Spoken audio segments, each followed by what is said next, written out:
Hello guys, my name is Chu. In this video, I'll be showing you on how do we use NX CAE Wizard to develop some simple simulation.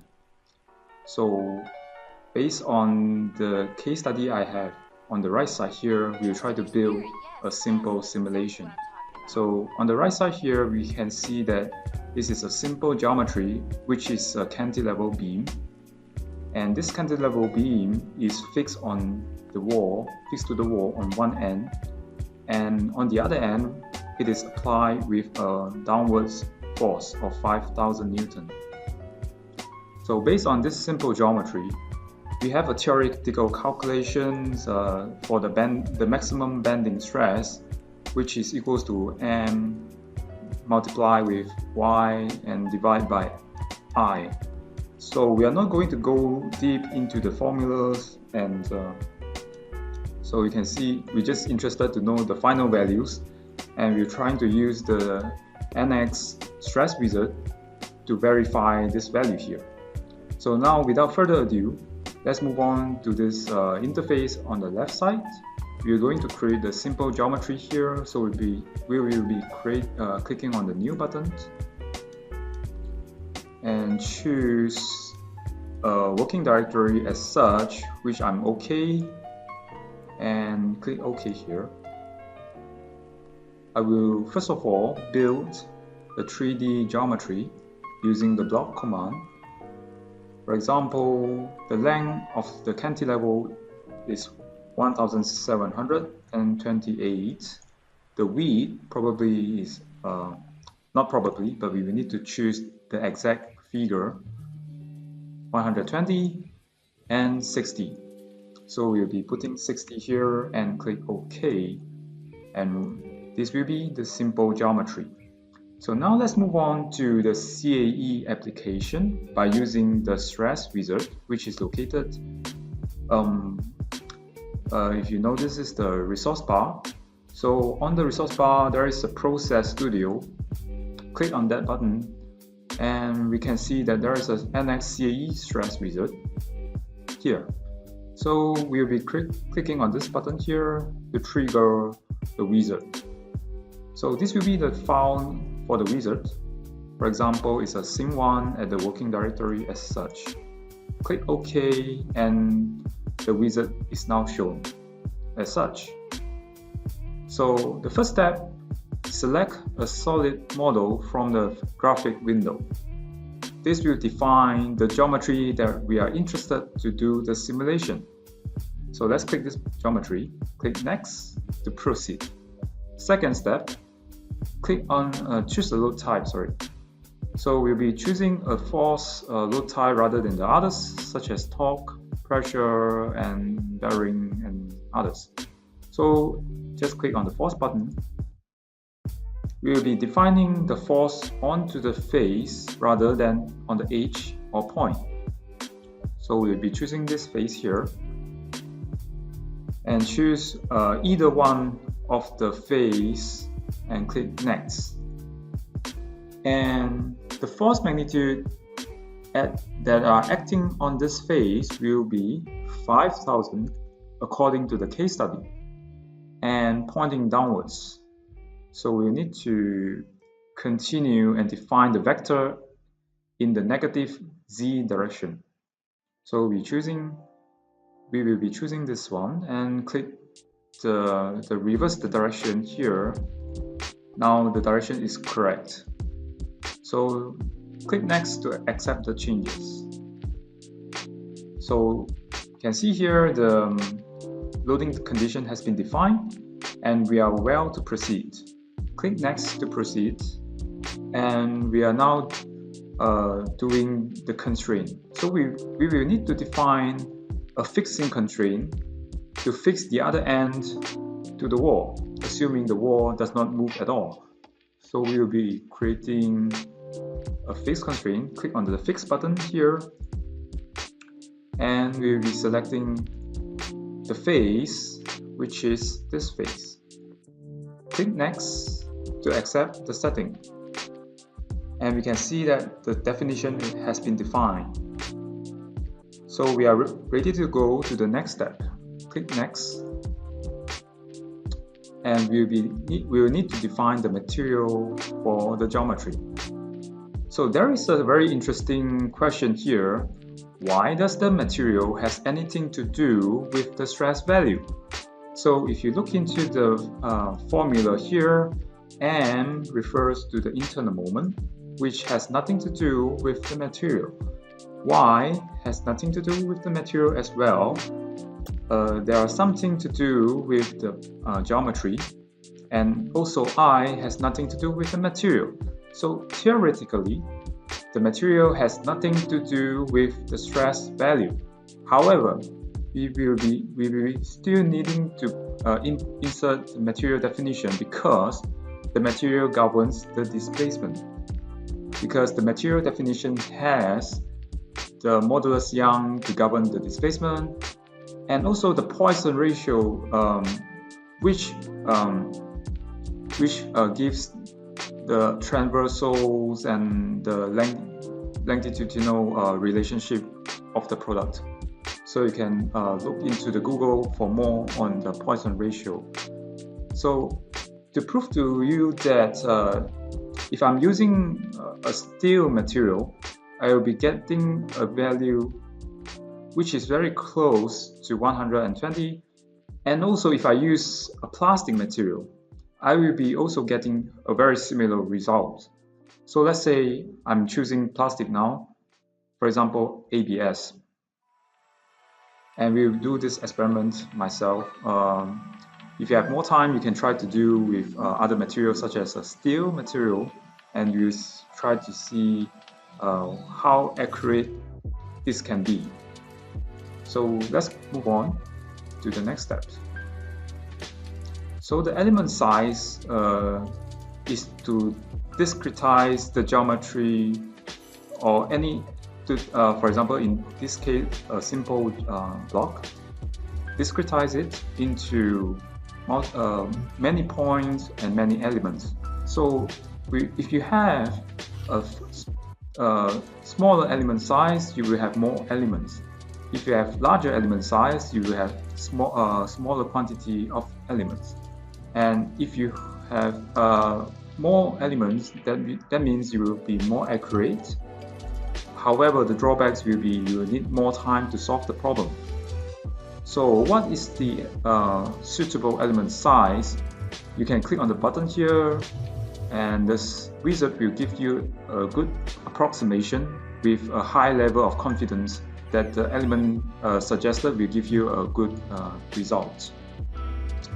So, and for our practice, we will even make this smaller by dividing it by half. For example, 100 divided by 2 will be 50. So if you always follow this rule of thumb, most of the time we'll be getting a good result and a reasonable solving time. So just click next and to proceed. So we can have a preview on the element size. Basically, there are two layers of elements which give a good representation of the geometry. So now we can click this button here to perform the simulation, to do the calculation using the NX Nastran Solver. Click this button here, and the solving process is done. If you see this solution error message, just click OK. There might be some bugs on the software, so we can ignore it. And this information dialog just to show you the total number of elements, total number of nodes, or the points here, and most importantly, the confidence level of this simulation using the element size given is 95.4%. So if we can say that if the confidence level is above 80% or 90%, then there is no further action is needed. So we can just close this dialog box for now, and we can proceed to look into the results. Click next button, and automatically the displacement result is shown. And notice that the maximum value of the displacement is 1900 millimeters, which is closely 2 meters. So remember that this cantilever is less than 2 meters, and the displacement is approximately 2 meters. So we can know that we can also play the animation. Notice that this is not a realistic representation of the value, because this is just a relative representation of the entire displacement to each other. So anyway, this value is unrealistic because the stress wizard is only performing in a linear static basis. That means if you see this kind of unrealistic results, most probably your material has your product has failed or has undergone permanent deformations, and the result this will tell the result that this product has failed. So however, if you are using a steel material, because I'm using ABS, if you are using steel material, the displacement result might show relatively smaller. So it will be relatively smaller, and the result might be okay. For example, if you see this kind of exact unrealistic value, that means this product has failed for sure. So now let's move on to a better judgment on whether this product has failed or not failed. We can look into the stress result. So click on the stress button here, and notice that the maximum value of the color plot is 123 megapascal.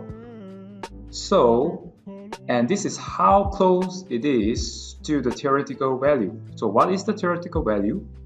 It is 120 megapascal. So this is how close it is.